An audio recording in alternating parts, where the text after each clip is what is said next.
जय हिंद दोस्तों। भारत की संविधान के सबसे महत्वपूर्ण आर्टिकल 32 के बारे में हम डिस्कस करेंगे आज। आर्टिकल 32 को संवैधानिक उपचारों का अधिकार कहा जाता है और हाल फिलहाल में अर्नब गोस्वामी के मैटर को लेकर के जो सुप्रीम कोर्ट की वर्डिक्ट आई है, खास करके न्यायमूर्ति DY चंद्रचूड़ की जो वर्डिक्ट आई है, उसके बाद यह अधिक प्रासंगिक हो गया, अधिक चर्चा में बना हुआ है और आपके प्रीलिम्स, मेंस, इंटरव्यू हर जगह क्वेश्चन पूछा जाता है। भले ही आप स्टेट PCS की तैयारी कर रहे हैं, UPSC की तैयारी कर रहे हैं, किसी भी वनडे एग्जाम की तैयारी कर रहे हैं, आर्टिकल 32 से क्वेश्चन पूछा जाता है। और इसकी महत्ता को आप इस रूप में भी समझ सकते हैं कि संविधान निर्माता बाबा साहेब भीमराव अंबेडकर से जब पूछा गया कि आपके अनुसार संविधान की आत्मा कौन है या क्या है, तो उन्होंने कहा था कि आर्टिकल 32 भारत की संविधान की ही आत्मा है। तो ये काफ़ी महत्वपूर्ण है, हर जगह क्वेश्चन पूछा जाता है इससे, तो इस पर हम डिटेल से एनालिसिस आज करेंगे।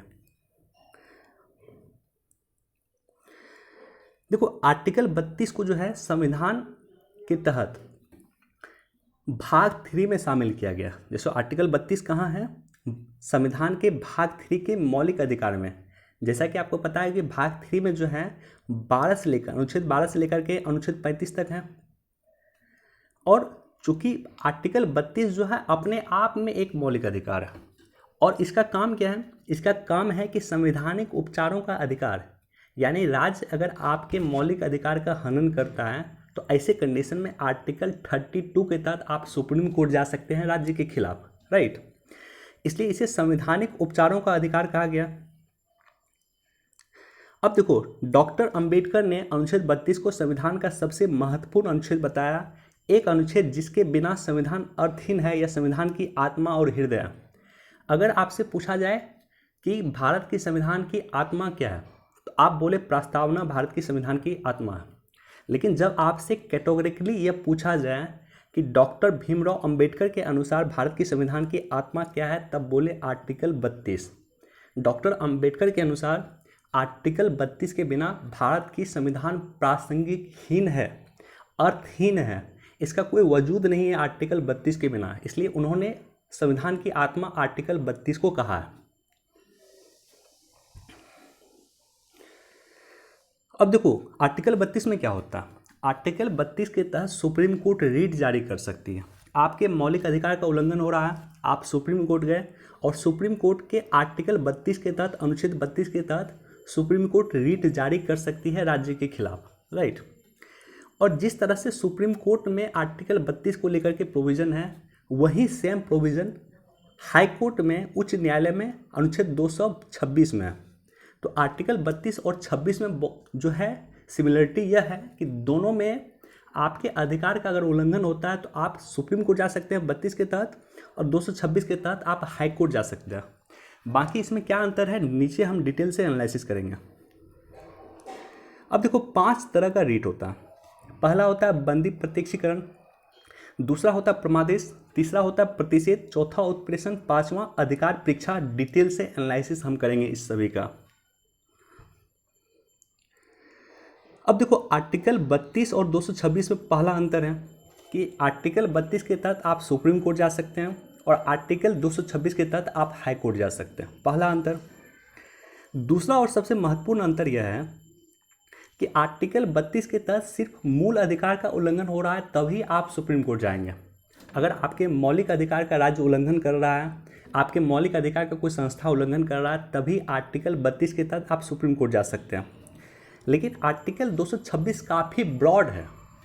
आर्टिकल 226 के तहत ना सिर्फ मौलिक अधिकार का उल्लंघन, बल्कि अन्य किसी भी प्रकार के अधिकार का अगर उल्लंघन हो रहा है, आपके मानवाधिकार का उल्लंघन हो रहा है, आपके संपत्ति का अधिकार का उल्लंघन हो रहा है, आपके वोटिंग राइट का उल्लंघन हो रहा है, ऐसे कंडीशन में आप हाई कोर्ट जा सकते हैं, राइट। तो अगर आपसे ये पूछा जाए, देखो काफ़ी इंपॉर्टेंट पॉइंट है और अक्सर UPSC आपको फंसा सकता है। UPSC आपसे पूछ सकता है कि आर्टिकल 32 और आर्टिकल 226 में दोनों में सबसे अधिक ब्रॉड कौन है, विस्तृत कौन है, दोनों में किसका दायरा सबसे अधिक है? तो आप कहें कि आर्टिकल 226 का दायरा सबसे अधिक है, क्योंकि आर्टिकल 32 के तहत सिर्फ मौलिक अधिकार के उल्लंघन होने पे आप सुप्रीम कोर्ट जा सकते हैं। लेकिन आर्टिकल 226 के तहत आप मौलिक अधिकार ही नहीं, किसी भी तरह के आपके अधिकार का अगर हनन हो रहा है तो आप हाई कोर्ट जा सकते हैं, राइट। तो इसलिए दोनों में दायरा किसका विस्तृत है? तो दोनों में दायरा बड़ा है आपको आर्टिकल 226 का। ये काफ़ी इंपॉर्टेंट पॉइंट है।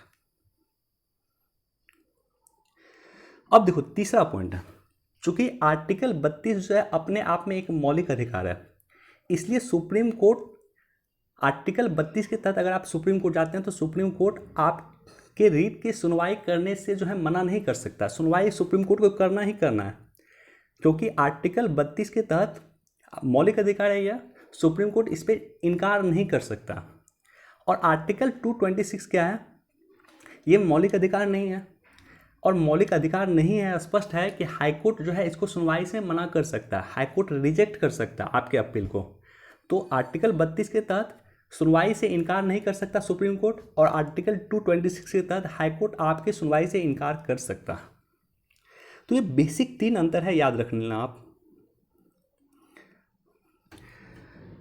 अब देखो पहला जो रीट है सबसे महत्वपूर्ण रीट है बंदी प्रत्यक्षीकरण। अंग्रेजी में इसको कहा जाता है हेबियस कॉर्पस। अंग्रेजी नाम भी इसका काफ़ी इंपॉर्टेंट है, क्योंकि एक काफ़ी इंपॉर्टेंट केस के बारे में कभी आप पढ़ेंगे, और उस केस को नॉर्मली हेबियस कॉर्पस का ही केस कहा जाता है, इसी नाम से उसको पुकारा जाता है। बंदी प्रत्यक्षीकरण केस नहीं कहा जाता है, उसको हेबियस कॉर्पस केस कहा जाता है। नेट पे सर्च करना आपको मिल जाएगा। इसके अंदर क्या होता है कि बंदी प्रत्यक्षीकरण मतलब बंदी को सामने हाजिर करो, न्यायपालिका के सामने उपस्थित करो। न्यायाधीश बोलेगा कि मेरे सामने बंदी को प्रस्तुत करो। अब सवाल ये होता है, और काफ़ी इंपॉर्टेंट पॉइंट, कि यह सार्वजनिक प्राधिकरण या व्यक्तिगत या दोनों के खिलाफ जारी कर सकता है, या तो गवर्नमेंट अथॉरिटी है। गवर्नमेंट अथॉरिटी मतलब सरकारी कोई कंपनी है, उन्होंने किसी व्यक्ति को बंदी बना लिया। पुलिस जो है सरकारी प्राधिकरण है, पुलिस ने किसी को बंदी बना लिया। ऐसे कंडीशन में उनके परिजन सुप्रीम कोर्ट जा सकते हैं या हाई कोर्ट जा सकते हैं और कह सकते हैं कि हमारे जो है ये अमुक व्यक्ति को जो है ये पुलिस उठा के ले गई है, लेकिन अभी कहाँ रखा है इसका पता नहीं है। तो ऐसे कंडीशन में न्यायपालिका उस पुलिस को आदेश दे सकती है, उस पुलिस प्राधिकरण को आदेश दे सकती है कि आप इस अमुक व्यक्ति को हमारे सामने लाएं, बंदी को प्रत्यक्ष तौर पे सामने लाएं। और व्यक्तिगत, मान लो आप किसी संस्था में काम कर रहे हैं और पता चला संस्था से आप गायब हो गए, तो ऐसे कंडीशन में आपके परिजन सुप्रीम कोर्ट जा सकते हैं, हाई कोर्ट जा सकते हैं, और हाई कोर्ट या सुप्रीम कोर्ट बंदी प्रत्यक्षीकरण के तहत उस संस्था को आदेश दे सकती है कि आप इस व्यक्ति को हमारे सामने लाइए। तो एकमात्र रीट ऐसा है जो कि सार्वजनिक प्राधिकरण और निजी व्यक्ति दोनों के खिलाफ जारी किया जा सकता है। याद रख लेना, कई बार क्वेश्चन पूछता है कि कौन सा ऐसा रीट है जो सार्वजनिक प्राधिकरण और व्यक्तिगत दोनों के खिलाफ जारी हो सकता है, या निजी कंपनी या सार्वजनिक कंपनी दोनों के खिलाफ जारी हो सकता है। वो है बंदी प्रत्यक्षीकरण। अब देखो दूसरा है परमादेश। परमादेश एक इस सेंस में आप समझ सकते हो, जैसे आदेश क्या होता है, आपके पिता ने मान लो आदेश दिया, अगर आपके दादाजी आदेश देंगे तो क्या हो गया, परमादेश हो गया। आपके परदादा आपको आदेश देंगे तो क्या हो गया, वो परमादेश हो गया। यानी इसका मतलब होता है, परमादेश का मतलब होता है कि हम आज्ञा देते हैं, अर्थात यह किसी अधिकारी को कर्तव्य पालन करने का आदेश देता है कि वह इन निकायों ने ऐसा कार्य करने से मना कर दिया। मान लो कि कोई संस्था है, उस संस्था ने कोई अमुक काम करने से मना किया, तो ऐसे कंडीशन में आप कोर्ट जा सकते हैं और कोर्ट जो है उस संस्था को आदेश दे सकती है कि आपने इस काम को करने से मना क्यों किया, राइट। अब देखो इस रीट को अवर न्यायालय या अन्य न्यायिक निकाय के खिलाफ भी जारी किया जा सकता है, यानी जो अपर कोर्ट होगा वो लोअर कोर्ट के खिलाफ भी जारी कर सकता है, सुप्रीम कोर्ट जो होगा वो हाई कोर्ट के खिलाफ भी जारी कर सकता है, सुप्रीम कोर्ट लोअर कोर्ट के खिलाफ भी जारी कर सकता है। इसी तरह से हाई कोर्ट जो है लोअर कोर्ट के खिलाफ जारी कर सकता है। तो अपने नीचे के न्यायालय के खिलाफ भी जारी हो सकता है, और साथ ही साथ किसी प्राधिकरण व्यक्ति या कोई सरकारी संस्था के खिलाफ भी जारी हो सकता है। लेकिन सबसे महत्वपूर्ण पॉइंट याद रख लेना कि इस रीट को निजी व्यक्ति के खिलाफ या निकाय के खिलाफ जारी नहीं किया जा सकता है। निजी कंपनी के खिलाफ इसको जारी नहीं किया जा सकता तब तक जबकि निजी कंपनी, मान लेते हैं कोई निजी कंपनी पीपीपी प्रोजेक्ट पे काम कर रही है, पब्लिक प्राइवेट पार्टनरशिप प्रोजेक्ट पे काम कर रही है, यानी सरकार के साथ मिलकर कोई परियोजना पे काम कर रही है। ऐसे कंडीशन में उस निजी संस्था के खिलाफ जारी हो सकता है, उस निजी कंपनी के खिलाफ जारी हो सकता है, अदरवाइज निजी कंपनी या निजी व्यक्ति के खिलाफ यह रिट जारी नहीं हो सकता है। और आर्टिकल 361 के तहत इसे राष्ट्रपति या राज्यपाल अगर किसी काम को करने से मना किया है तो उसके खिलाफ इस रिट को जारी नहीं किया जा सकता है। तो परमादेश में क्या है, सबसे एक बार फिर रिपीट कर रहा हूँ कि अगर कोई प्राधिकरण, कोई सरकारी संस्था किसी काम को करने से मना करती है, कोई न्यायपालिका किसी काम को करने से मना करती है, उस काम के तहत आपके मौलिक अधिकार का हनन होता है, तो ऐसे कंडीशन में आप कोर्ट जा सकते हैं, अपर कोर्ट जा सकते हैं, सुप्रीम कोर्ट जा सकते हैं या हाई कोर्ट जा सकते हैं।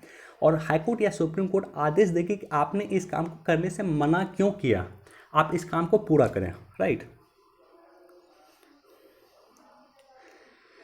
अब देखो तीसरा है प्रतिषेध। प्रतिषेध काफ़ी इंपॉर्टेंट है। प्रतिषेध और उत्प्रेषण दोनों लगभग सिमिलर है, थोड़ा सा डिफरेंस है, वो भी मैं एनालिसिस करके बता दूंगा आपको। किसी भी न्यायिक या अर्ध न्यायिक संस्था के विरुद्ध जारी हो सकता है।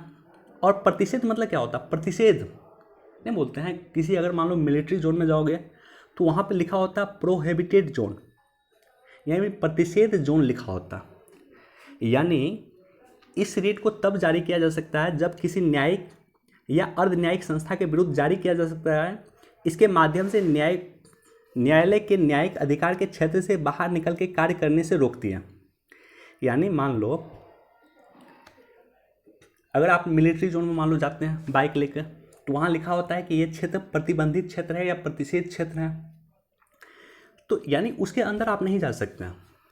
सिमिलरली यहाँ पे इस चीज़ को कोरिलेट करो आप। अगर मान लेते हैं कि न्यायपालिका या अर्ध न्यायिक संस्था अपने अधिकार क्षेत्र से बाहर, ये मान लो इसका अधिकार क्षेत्र है, इस अधिकार क्षेत्र को क्रॉस करके अगर काम करने का काम करती है, अधिकार क्षेत्र से बाहर जाके काम करती है, तो ऐसे कंडीशन में न्यायपालिका इस रेट को जारी करेगा, प्रतिषेध को जारी करेगा और कहेगा कि आपकी जो लिमिटेशन है उस लिमिटेशन को आप क्रॉस नहीं करें, राइट। अब देखो इस रेट के जारी होने के बाद जो कार्रवाई चल रही थी, मान लो हाईकोर्ट में कोई मैटर चल रहा है और हाईकोर्ट अपने जो है लिमिटेशन को क्रॉस करके काम कर रहा है, तो ऐसे कंडीशन में इस रेट के अगर जारी होता है सुप्रीम कोर्ट के द्वारा, तो जहाँ पे काम चल रहा था वहीं पे इसको रोक दिया जाएगा। समझे। अगर मान लेते हैं कि कोर्ट के द्वारा रीट जारी होता है तो लोअर कोर्ट में जहाँ पे काम चल रहा है वहीं पे इसको रोक दिया जाएगा, इसी को कहा गया प्रतिषेध। अगेन यह विधायिका, कार्यपालिका या किसी निजी व्यक्ति या निजी संस्था के खिलाफ प्रयोग नहीं होगा। इसे सिर्फ न्यायिक या अर्ध न्यायिक प्राधिकरण के विरुद्ध ही जारी किया जा सकता है। इसे लोअर कोर्ट के खिलाफ जारी किया जा सकता है, अर्ध न्यायिक प्राधिकरण के खिलाफ इसे जारी किया जा सकता है। अब देखो नेक्स्ट काफ़ी इंपॉर्टेंट है उत्प्रेषण। परमादेश और उत्प्रेषण में बेसिक अंतर है जो मैं यहाँ बता दूंगा। उत्प्रेषण मतलब होता है, जैसे उत्प्रेषण को आप उत्प्लावन बल से अगर कोरिलेट करोगे तो उत्प्रेषण मतलब होता है ऊपर की ओर ढकेलना। जैसे उत्प्लावन बल क्या करता है, ऊपर की ओर ढकेलने का काम करता है, तो उत्प्रेषण भी ऊपर की ओर अग्रसारित करने का काम करता है। यह रीत किसी वरिष्ठ न्यायालय द्वारा किसी अधीनस्थ न्यायालय या निकाय जो अपनी अधिकारिता का उल्लंघन कर रहा है उसको रोकने के उद्देश्य से जारी किया जा सकता है, और इससे उच्च न्यायालय द्वारा अधीनस्थ न्यायालय या अधिकरण या लंबित मामलों को सीधे हस्तांतरण करने के आदेश दे सकते हैं। जैसे मान लो कोर्ट किसी मैटर में अपने अधिकार क्षेत्र, मान लो इसका कोर्ट का यहाँ पे है, और कोर्ट मान लो अपने अधिकार क्षेत्र को अगर क्रॉस करती है, तो परमादेश के माध्यम से क्या होता था, परमादेश के माध्यम से होता था कि कोर्ट कहती थी कि आप जो है इसको क्रॉस नहीं करें। आप अगर परमादेश जारी होता था तो जो काम जहाँ चल रहा है, जो कार्रवाई जहाँ तक चल रही है उसके बाद वहाँ पे रोक दिया जाता था। लेकिन उत्प्रेषण में ना सिर्फ काम को रोक देगा, लोअर कोर्ट काम को रोक देगा, बल्कि उनके पास जो मैटर पड़ा होगा उस मैटर को आगे कोर्ट को हस्तांतरित भी कर देगा, आगे उसको फॉरवर्ड कर देगा, राइट। जैसे मान लो हाई कोर्ट में कोई मैटर चल रहा है और हाई कोर्ट अगर अपने अधिकार क्षेत्र को बाहर जाके काम करने की कोशिश करती है, तो अगर उत्प्रेषण रीट जारी होता है तो ना सिर्फ वो काम को रोक देगा, उस मैटर को सुनवाई पे बंद कर देगा उसको, बल्कि उस मैटर को सुप्रीम कोर्ट में हस्तांतरण कर देगा, सुप्रीम कोर्ट में भेज देगा उसको। उसके बाद सुप्रीम कोर्ट को जो निर्णय लेना होगा वो लेंगे। सिमिलर चीज़ होता है आपको लोअर कोर्ट के साथ। लोअर कोर्ट में कोई मैटर चल रहा है, हाई कोर्ट ने रीट जारी किया, लोअर कोर्ट जो है अगर उत्प्रेषण रीट जारी हुआ तो लोअर कोर्ट ना सिर्फ काम रोक देगी बल्कि उसको अपर कोर्ट यानी हाई कोर्ट को भेज देगी। तो परमादेश और उत्प्रेषण में बेसिक अंतर यह है कि परमादेश केवल प्रतिषेध और उत्प्रेषण में बेसिक अंतर यह है कि प्रतिषेध सिर्फ निवारक है, यानी उसको रोक देगा, जहाँ पे कार्रवाई चल रही है वहीं पे रोक देगा। और उत्प्रेषण में क्या करेगा कि ना सिर्फ कार्रवाई को रोक देगा बल्कि वो जो मैटर चल रहा है लोअर कोर्ट के पास उसको अपर कोर्ट में हस्तांतरित कर देगा, अपर कोर्ट को मैटर भेज देगा, राइट। अब यानी लोअर कोर्ट उस मैटर पे नहीं सुनेगी, अपर कोर्ट उस मैटर को सुनेगा। तो प्रतिषेध और उत्प्रेषण में बेसिक अंतर आपको समझ में आ गया। इसलिए उत्प्रेषण को जो है कई जगह पोस्टमार्टम भी कहा गया। I repeat the fact, question पूछा है बीपीएससी में कि किस रीट को पोस्टमार्टम कहा गया, उत्प्रेषण को पोस्टमार्टम भी कहा गया। क्यों? क्योंकि ये निवारक के साथ साथ सहायक भी है, राइट। ना सिर्फ काम रुकवा सकती है बल्कि काम अपने पास मंगवा भी सकती है। अगेन देखो, ये जो है निजी व्यक्ति या संस्था के खिलाफ जारी नहीं हो सकता। प्रतिषेध और उत्प्रेषण दोनों ही लोअर कोर्ट या अर्ध न्यायिक संस्था के खिलाफ ही जारी किया जा सकता, राइट। अब देखो, अंतिम है अधिकार परीक्षा। अधिकार परीक्षा का अर्थ होता है प्राधिकार के द्वारा यह अवैधानिक रूप से किसी सार्वजनिक पद पे आसीन व्यक्ति के विरुद्ध जारी किया जा सकता है, या किसी व्यक्ति द्वारा लोक कार्यालय के अवैध अनाधिकरण ग्रहण को रोकता है। यदि कोर्ट पाता है कि व्यक्ति ने गैर कानूनी तरीके से पद को प्राप्त किया है तो उसे पद छोड़ने का आदेश दे सकती है। जैसे मान लो एक व्यक्ति को सीबीआई का हेड बना दिया गया और उसके पास अगर सीबीआई के हेड बनने की योग्यता नहीं है, तो ऐसे कंडीशन में कोर्ट अधिकार परीक्षा रीट जारी करके उससे पूछ सकती है कि आप अपनी योग्यता प्रस्तुत करें।